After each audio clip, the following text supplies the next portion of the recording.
গুৰেশ্বৰত নতুনকৈ মুকলি কৰা হ'ল ৰিচা কাৰ ৱৰ্কশ্বপ। গুৰেশ্বৰৰ ইণ্ডিয়ান পেট্ৰল পাম্পৰ চুঙাপাৰ সমীপতে গুৰেশ্বৰ বাইহাটা চাৰিআলি পথত মুকলি কৰা হ'ল ৱৰ্কশ্বপখন। ইয়াতে সকলো ধৰণৰ পেট্ৰল আৰু ডিজেল চালিত বাহন মেৰামতি কৰা হ'ব। লগতে যিকোনো ধৰণৰ পাৰ্টছ পোৱা যাব এই ৱৰ্কশ্বপত। 24 ঘণ্টাই উপলব্ধ থাকিব ৱৰ্কশ্বপখন।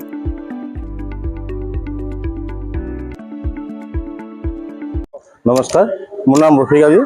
মই চৰাইঘণ্টাত কাম কৰিছোঁ। আগতে 2011 পৰা কাম কৰিছোঁ, 2013লৈকে 24লৈকে। ইয়াতে সকলো ধৰণৰ গাড়ী কাম কৰা হ'ব। ডিজেল পেট্ৰল বুলি কথা নাই। প্লাছ টাটা, মহেন্দ্ৰ, মাৰুতি, হুণ্ডাই আটাইখিনি কাম কৰা হ'ব।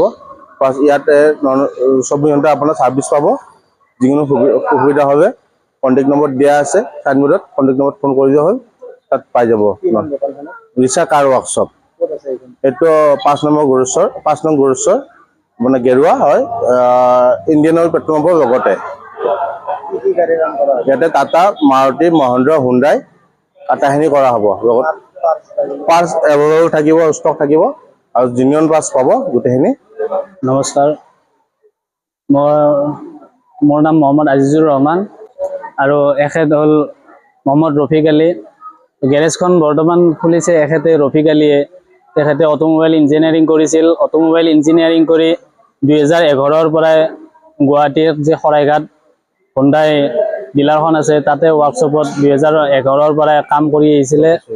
2024লৈকে 2024 ফেব্ৰুৱাৰী মাহত তেখেতে তাতে কাম বাদ দি নিজাকে কাম কৰিম বুলি গুৰেশ্বৰত, আমাৰ এই 5 নম্বৰ গুৰেশ্বৰ গাঁৱত এখন গেৰেজ খুলিছে। এই ৰিচা কাৰ ৱৰ্কশ্বপখন খোলা হৈছে আমাৰ গুৰেশ্বৰ টু গুৱাহাটীৰ যিটো ৰাস্তা, এই ৰাস্তাৰ 5 নং গুৰেশ্বৰত যিটো ইণ্ডিয়ান পেট্ৰল পাম্প আছে তাৰ লগতে।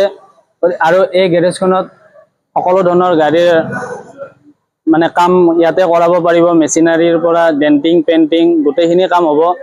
আৰু যি ইঞ্জিন আছে, পেট্ৰল ইঞ্জিন হওক বা ডিজেল ইঞ্জিন হওক, দুইটা ইঞ্জিনৰে কাম ইয়াতে কৰাব পাৰিব। আৰু যি পাৰ্টছ, স্পেয়াৰ পাৰ্টছ, এই সকলোবিলাক ইয়াতে এভেইলেবল থাকিব। জেনুইন পাৰ্টছ থাকিব। হুণ্ডাইৰ, মহেন্দ্ৰা বা মাৰুতি চুজুকিৰ গোটেইখিনি ইয়াতে জেনুইন পাৰ্টছে পাব। আৰু লগতে তেখেতৰ ঘৰো আমাৰ গুৰেশ্বৰতে হয়, 5 নং গুৰেশ্বৰ গেৰুৱাতে হয় তেখেতৰ ঘৰ।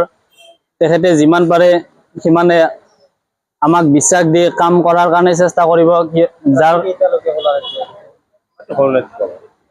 যিহেতুকে ঘৰ ইয়াতে, লগতে আপোনালোকৰ মাজত আৰু এইটো এটা কথা কৈ দিওঁ, ঘৰ ইয়াতে, দোকানো ইয়াতে। সেই হিচাপত আপোনালোকৰ যদি কেতিয়াবা হঠাৎ ৰাতিৰ ক্ষেত্ৰত প্ৰয়োজন হৈ যায় কিবা মেকানিকেল কামৰ কাৰণে, তো তেখেতে নিশ্চয় মানে যিমান পাৰে সিমানখিনি সহায়ৰ কাৰণে আগবাঢ়ি যাব।